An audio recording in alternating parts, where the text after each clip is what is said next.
All right, so we're back with Peter. We had left off at chapter 20, which is entitled Foo. And we're with Wendy, and here we go. This time, Wendy avoided Uncle Neville altogether. He wouldn't notice that she was gone anyway. He was utterly preoccupied with repairing the ornithopter with the help of John and Michael. Mrs. Blotney was another matter. She would definitely notice if Wendy was gone overnight, and after much thought, Wendy reluctantly decided that she would have to lie to the housekeeper. She hated dishonesty, but as long as her mother was missing, she would do whatever she had to do. "Going somewhere?" Mrs. Blotney asked as Wendy came downstairs holding a small suitcase. "Yes," said Wendy. "I've spoken to Uncle." That much was true. She had spoken with her uncle, though not about leaving.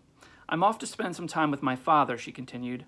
"I'm not certain what his schedule will allow, so I may be gone for only a day, but it could be longer, possibly even a week. I'll post a letter to you when I'll be back." "A letter to me?"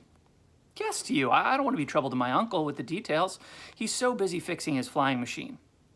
Mrs. Blotney nodded. "Just between us," she said, "I hope he continues with the fixing and doesn't get around to flying, if you know what I mean." Wendy smiled. "I do. Well, I'll be off now. Goodbye, Mrs. Blotney." "Goodbye," said Mrs. Blotney. "Be careful." "I will," said Wendy, wondering if that was another lie. The groundskeeper gave Wendy a lift to Cambridge train station. There she met Ted, who also had a suitcase, and the two of them boarded a train to Harwich, an old port city on the North Sea, about 60 miles northeast of Cambridge. After the conductor punched their tickets, Ted looked around to make sure there were no passengers close enough to overhear. "I have some rather troubling news." "What is it?" said Wendy. "Well, after you left yesterday, I decided to try to speak to Thomas and Prentice. We've been out of touch for some time. They both live in London, but I wanted to find out if either of them knew anything about James's disappearance. We just had a telephone system installed at the university, and I was able to reach Prentice at the architectural firm where he works. He had not heard about James, but he had disturbing news of his own." "What?" said Wendy. "Thomas has also gone missing." "Oh dear, are you certain?" "Quite." "When?" "Several months ago," said Ted. "Several months?" "Yes, I'm afraid so. After he failed to appear at work for a full week, his employer finally notified the police. Thomas lived alone. The police said they found no evidence of foul play, but there has been no word from him since. He simply disappeared." "Did you tell Prentice about James's suspicions?" said Wendy. "About Von Schotten and the others?" "No. The telephone operators could have overheard us. I didn't want to risk it." "So now," said Wendy, "of the four of you who came back from the island, 2 of us are missing. I couldn't tell Prentice much on the telephone, but we're planning to meet soon. I told him to take precautions for his safety." "As you should," said Wendy. "I fear so." A man sat down across from Ted and Wendy. Not wanting to be overheard, they lapsed into silence, pondering worrisome thoughts for the rest of the trip to Harwich. They arrived just before noon, and since the weather was good, they decided to walk to the harbor, a short distance through the compact village. They reached the harbor when a dozen ships were tied along the quay, tended by a ragtag group of dock workers. Wendy and Ted walked to the edge of the quay, stopped, and looked out to the North Sea. "Now what?" said Wendy. "Well, now you call out to them." "In porpoise," said Ted. Wendy eyed the murky, dark green water doubtfully. "Are you sure they're here?" "Oh, yes. I confirmed it with a biologist at the university. The common harbor porpoise is sighted here regularly." A red-faced, white-haired man, apparently a dock worker taking a break, ambled up, puffing on a pipe. "If it's the ferry you want, you don't get it here." "Thank you, sir," said Wendy, "but we're not waiting for the ferry." She hoped the man would go away, but he simply stood there watching, puffing. "Go ahead," said Ted, urging Wendy on. And with a sigh, Wendy turned to the water. She had practiced the sequence of sound the night before, and if she remembered her mother's lessons correctly, what she would be saying in porpoise was, "Please come, friend." She took a breath and emitted a series of squeaks, chips, chirps, and chitters, and when she was done, she stared at the water, praying the dock worker had left. "What's she doing there, mate?" said the man, who had in fact moved closer and was also staring at the water. "Oh, she's talking to a porpoise." Wendy moaned in embarrassment. "A porpoise?" said the man. "Yes. Try again, Wendy," said Ted. But go on, said Ted. We've come all this way. Wendy again squeaked, chirped, and chittered at the water, and again nothing happened. Now, to Wendy's further embarrassment, a second dock worker appeared, apparently a friend of the first. "What's this?" he asked his friend. "This girl," said the first man, pointing at Wendy, "is talking to the porpoises." "Is she now?" said the second man. "I do that myself sometimes." Ignoring this, the second man looked at the water and said, "They don't seem to be answering, miss." Apparently not," said Wendy, now utterly mortified. She turned to Ted and said, "Please, let's just go." "But don't you think we should—" "No," said Wendy, "let's just go."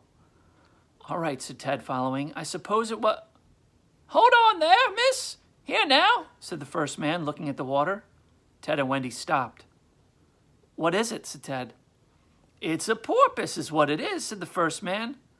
"Hello, porpoise," said the second man. Wendy and Ted hurried back to the edge of the quay and looked down. Directly below them was the grinning face of the harbor porpoise, its sleek, silvery gray body almost halfway out of the water. "Wendy, you did it!" "I did," said Wendy, amazed. "Hello," she called to the porpoise. "I tried that," said the second man. "He don't answer." Oh, right," said Wendy, and she took another breath, and concentrating hard, she emitted a brief series of sounds that meant, she hoped, hello. The porpoise looked at her with interest, then, sounding much like Wendy, responded, "Hello." "Uncle Ted, he answered me." "Excellent," said Ted. "What did he say?" "Well, let me think," said Wendy. "Why would a porpoise say that?" said the dock worker. No, never mind." She frowned, concentrating on the dialogue she had practiced. It was important with the porpoises to observe for certain formalities. Pointing at herself, she said, "Name, Wendy." The porpoise said, "Name, Foo." "Wendy want fish?" "No, thank you," said Wendy. She then tried to say, "Wendy not want fish," but she put 3 clicks where there should have been 2, so what she said was, "Wendy not jellyfish." "Wendy not jellyfish," agreed Foo the porpoise, adding, "Foo not jellyfish." Wendy took a deep breath. This was the important part. "Wendy want talk porpoise," she said. "Foo porpoise?" "No. Wendy want talk porpoise name—" I'm sorry," she said to Ted. "I've forgotten the porpoise's name." Said Ted. Wendy told Foo, "Wendy want talk porpoise name Am." Repeated Foo. "Yes, Foo know "No," said Foo. Wendy's shoulders slumped. But then Foo said, "Foo find "Yes," said Wendy. "Foo find "Foo find porpoise, find porpoise, find porpoise, find said Foo.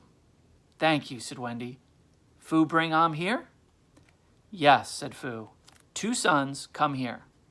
Wendy frowned and was about to say something, but before she could, Foo, with a flash of his powerful tail, was gone. "Oh, dear," said Wendy. "What?" said Ted, and both dock workers simultaneously said the same thing. "Well, he said he would find Actually, what he said was he would find a porpoise, find a porpoise, find a porpoise, find But I think he means that's how they communicate over distance." "Well, that's great," said Ted. "But I'm not sure what he meant at the end. I asked him if he would bring here, and he said something about 2 sons. Could he have meant Sunday after next?" "Porpoises don't have Sundays," said the second dock worker, sounding quite sure of himself. Reluctantly, Wendy said, "I guess that's true." "Well, I think he means the day after tomorrow," said Ted. "The next sun is tomorrow, so 2 suns is the day after tomorrow." "Well, that makes sense," said Wendy, "but what time of day is the day after tomorrow?" "Porpoises don't have watches," noted the first dock worker. Ignoring him, Wendy said, "I guess we'll just have to come back in the morning and wait." "I suppose so," sighed Wendy. "I wish I could do something to make things go faster." "Don't be so hard on yourself, Wendy. You've done amazingly well. Speaking porpoise, very clever. You really do remind me so much of your mother," said Ted. "But I suppose you hear that all the time." Wendy stared at the water, her heart suddenly heavy. "Yes," she said, "all the time." Ted found rooms at a nearby seaside inn. He spent the next day exploring Harwich, but Wendy was in no mood for sightseeing. In the morning, she sent a letter to Mrs. Blotney saying that she was well and unsure of her plans, but planning to be away for at least another night. It occurred to her that this letter would be postmarked from Harwich rather than London, She could only hope that Mrs. Blotney wouldn't notice. The rest of the day she sat in her room staring out the window at the gray North Sea, wishing the endless minutes would tick by faster. The following morning, after tea and toast, she and Ted were mildly annoyed to find two dock workers, the same two dock workers, were already waiting for them at the water's edge. Their annoyance turned to excitement when the first man announced, "He's here, and he brought a friend." "But they won't talk to me," said the second dock worker. "That's because you can't speak porpoise," said the first. "I think it's me accent," said the second. "Nah, you speak excellent." Pushing past the two arguing men, Wendy and Ted went to the quay's edge. Wendy called out, "Foo, hello." Almost immediately, Foo's blunt snout poked out of the water. "Hello, Wendy." Remembering his manners, he also added, "Wendy want fish?" "No, thank you, Wendy, not jellyfish," Wendy answered. At the risk of sounding rude, she plunged ahead, asking, "Foo find Am?" "I'm here," said Foo, and as he spoke, a second snout appeared. It belonged to a larger and clearly older porpoise, his body marked by old scars. "Hello," said Am. "Hello," said Wendy. Am was looking at her. He uttered a short whistle, then a lyrical chirp. Wendy gasped. "What did he say?" said Ted. Wendy, still staring at Am, answered, "He said, Molly." "Molly," repeated Am. "Name Wendy." "Daughter," said Wendy. "Daughter Molly," said Am. "Yes," said Wendy, and Am emitted some squeaks that Wendy recognized as porpoise laughter. He said something that Wendy didn't understand, something about teeth being green, and laughed some more. Then he turned to study Ted, and after several seconds, he said, "Peter friend." "What did he say?" said Ted. "He said, 'You're Peter's friend.'" "My goodness, he remembers me after all these years. Hello, Am," said Ted. "Hello, Peter friend," said Am, who apparently understood some English. He turned back to Wendy. "Molly here?" "No," Wendy said. "Molly trouble." "Bad men?" said Am. "Yes, bad men." Help," said Am. "Foo help," said Foo. "Thank you," said Wendy, "and thank you." She thought about how to say the next part. Her mother had never taught her how to say Neverland, so she said, "No island?" "Island," said Am, and then made a sound that Wendy was not familiar with, which she decided must mean Neverland. "Yes," she said. No island?" "Yes," said Am. Take Wendy Island?" "Island far," said Am. "How far?" said Wendy. Am was silent for a moment, apparently calculating. Then he said, "Loud boat, 4 suns." "Oh, dear, I was afraid of that." "What?" said Ted. "He said by loud boat, I assume he means a steamship. It takes 4 days to get to the island." "Well, that is a good distance," said Ted. "I know we sailed for weeks." "But we don't have a steamship," said Wendy. "True. I guess we'll just have to see about hiring one, although I guess it would be rather difficult to—" Wendy shook her head. "No. I've wasted enough time already. My mother needs me, and I need to get to the island to persuade Peter to come back with me now." "But how, Wendy?" said Ted. "Be realistic. You can't very well fly there now, can you?" And Wendy's hand touched her mother's locket. "Can't I?" she said. And that's the end of the chapter.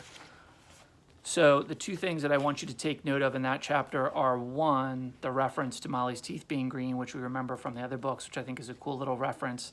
And then when Ted is talking about the operators overhearing, in the old days when phones were first around, you would have an operator that would connect you to your call. So you would have someone actually listening into all your conversations, which is kind of strange to think about now in our age of cell phones and smartphones and stuff like that. So I'll try to get the next chapter to uploaded for tomorrow. Obviously try to listen to them in order so that the story makes sense. And if you have comments, you can always shoot me your comments on what you're thinking of the story. All right, guys, be well. Talk to you soon. Bye.